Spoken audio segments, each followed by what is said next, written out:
Nous sommes au mois d'août 1636.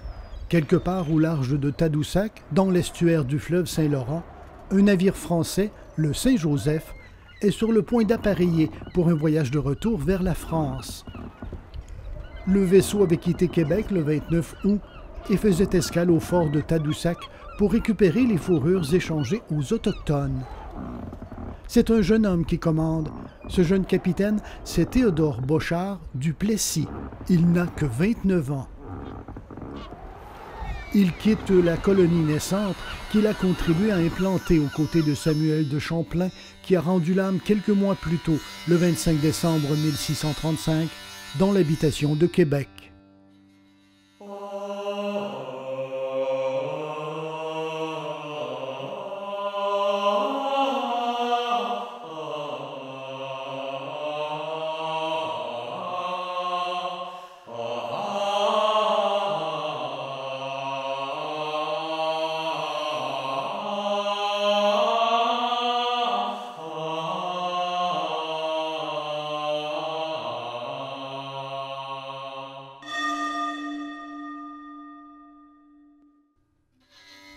L'historien Yannick Gendron s'intéresse depuis plusieurs années au personnage de Théodore Bochart, qu'il identifie comme l'un des bâtisseurs du fort de Trois-Rivières qui permettait aux Français de faire progresser leur occupation de la vallée du Saint-Laurent. Personne n'a mis en relief le rôle que Théodore Bochart va jouer en Nouvelle-France durant les dernières années de vie de Champlain. Donc, c'est son lieutenant et lui va probablement poser des gestes que Champlain n'est plus en mesure de poser. C'est son lieutenant et il va réaliser également le plan de Champlain avec Capitanal de fonder Trois-Rivières. Ça, c'est extrêmement important. Théodore Bochart était arrivé dans la colonie en 1632, alors qu'elle était aux mains des frères Kirk, des marchands français de Dieppe, à la solde du roi d'Angleterre. 3 ans plus tôt, Samuel de Champlain avait été contraint de leur céder l'habitation après un siège de plusieurs mois. Champlain va connaître, à partir de la prise de Québec par les frères Kirk, une période difficile auprès des autorités politiques en France. Certains vont même l'accuser d'avoir laissé Québec aux mains des Anglais puis de ne pas avoir fait ce qu'il fallait pour protéger le fort de Québec, et Québec en quelque sorte. Donc, il ne sera plus dans les bonnes grâces nécessairement du cardinal de Richelieu, puis ça peut expliquer la raison pour laquelle c'est la compagnie de Caen qui s'y rend et non pas Champlain pour reprendre Québec. Par contre, on peut penser qu'à cette époque-là, ses appuis sont assez forts auprès du cardinal pour être celui qui va aller diriger Québec à partir de 1633. Ce qui va arriver, en fait, il arrivera 1 an après la reprise de Québec par Émeric Caen et Théodore Bochart pour vraiment s'installer jusqu'à son décès en 1635. En 1632, les Français reprennent possession de la colonie. Les frères Kirk remettent les clés de l'habitation à Bochart et Emery de Caen, ce dernier ayant obtenu le monopole du commerce des fourrures en Nouvelle-France. 1 an plus tard, en 1633, Bochart remet ses clés à Samuel de Champlain. Peut-être aussi Bochart est-il en mission pour le premier ministre de Louis XIII, le cardinal de Richelieu, dont il est un lointain cousin. Ce Bochart-là va jouer un rôle extrêmement important auprès de Champlain, mais on peut penser qu'il y a une accointance particulière avec le cardinal de Richelieu. Il est probablement son principal messager, puis son principale personne en autorité en Nouvelle-France à cette époque-là. En cette fin d'été 1636, Théodore Bochart retourne en France, sans se douter qu'il a contribué à poser les fondations de l'une des premières villes du Canada, établie sur un lieu d'échange stratégique pour les communautés autochtones. L'historien Yannick Gendron est persuadé que Bochart est le véritable responsable de la construction du fort de Trois-Rivières, avec le chef autochtone Capitanal et sans doute aussi le père jésuite Paul le Jeune. Théodore Bochart ne sera pas constamment à Trois-Rivières, mais il va y être au bon moment, au moment et aux endroits stratégiques. Et c'est pour cette raison-là que lui semble poser des gestes qui sont beaucoup plus fondateurs que M. de la Violette. L'historien ne croit pas que l'implantation du fort doivent être portés au crédit d'un certain Monsieur de la Violette, dont le nom n'apparaît que dans le catalogue des trépassés de Trois-Rivières, le plus vieux registre des baptêmes et sépultures au Canada. En fait, le trésor. Ouais. En 2009, l'historien avait procédé à un minutieux examen du document avec l'expert en écriture ancienne Yvon Martin. Pour ce qui est entré ici, du 6 mars 1635 au 22 juillet 1638, c'est vraiment la même main d'écriture.